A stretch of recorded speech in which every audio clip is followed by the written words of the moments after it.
আসসালামু আলাইকুম। ঈদ স্পেশাল একটি ডেজার্ট আইটেম করে দেখাচ্ছি। এটা হলো একটি অ্যারাবিয়ান ডেজার্ট, যার নাম হলো মাহালাবিয়া। অসম্ভব মজার খেতে হয়। তো এখানে আমি একটি পাত্রে 1 লিটার দুধ নিয়েছি, ফুল ক্রিম দুধ নিয়েছি। তারপর আমি 1 কাপ চিনি দিয়ে দিচ্ছি। আমি হাফ কাপ করে 2 বারে 1 কাপ চিনি দিয়েছি।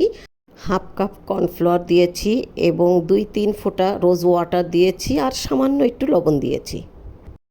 তো এটাকে দিয়ে ভালো করে নেড়ে চেড়ে এটাকে জাল করে নিতে হবে। নাড়া বন্ধ করা যাবে না, তাহলে তলায় ধরে যেতে পারে। তো নেড়ে চেড়ে এবার আমি এখানে হাফ কাপ দুধ দিয়ে দিয়েছি, গুঁড়া দুধ। তো এটা খেতে খুবই মজার হয়। এবার আমি ডানো ক্রিম নিয়েছি, যেটা ফ্রেশ ক্রিম। এখানে আমি নিয়েছি 1 ক্যানের 3/1 ভাগ। তো আপনারা হাফ ক্যানও দিতে পারেন 1 কেজি দুধের জন্য। টেস্টটা ভালো হবে আরও খেতে।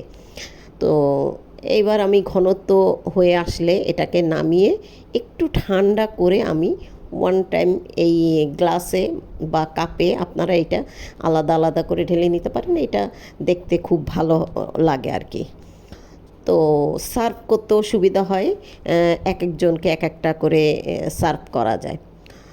তো বলতে বলতে আমাদের সবকটা কাপে ডেজার্ট ঢালা হয়ে গিয়েছে। এবার আমি এটার জন্য একটা জেলি তৈরি করে নিচ্ছি।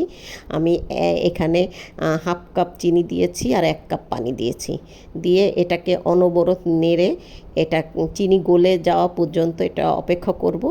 তারপর আমি এর ভিতর দিয়ে দেবো একটু রুহ আফজা। তো আপনাদের কাছে যদি রুহ আফজা হাতের কাছে না থাকে তো না দিলেও হবে। আর সেই ক্ষেত্রে আপনারা একটু মানে রোজ ওয়াটার দিয়ে দিতে পারেন, ফ্লেভারটা ভালো আসার জন্য, কারণ এটার সঙ্গে রোজ ওয়াটারটা খুব ভালো যায়। কালারটা একটু সুন্দর আসার জন্য আমি একটু ফুড কালার দিয়ে দিয়েছি, রেড ফুড কালার। এবার আমি এটা ঘনত্বর জন্য আমি 1 চা চামচ কর্নফ্লাওয়ার গুলে এর মধ্যে দিয়ে দিয়েছি, যাতে একটু ঘন হয়। তো ঘন হয়ে গিয়েছে। এবার আমরা নামিয়ে এটা গরম অবস্থাতেই আমরা এই কাপের, ডেজার্ট কাপের উপরে দিয়ে দেব। দেখেন কত সুন্দর কালার এসেছে। তো যাই হোক, এইভাবেই আপনারা তৈরি করবেন।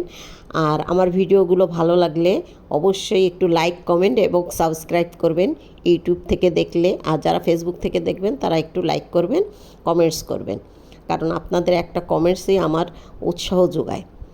তো যাই হোক, এখানে আমি দিয়ে দিয়েছি একটু বাদাম কুচি, একটু সাজিয়ে নিলাম বাদাম কুচি দিয়ে।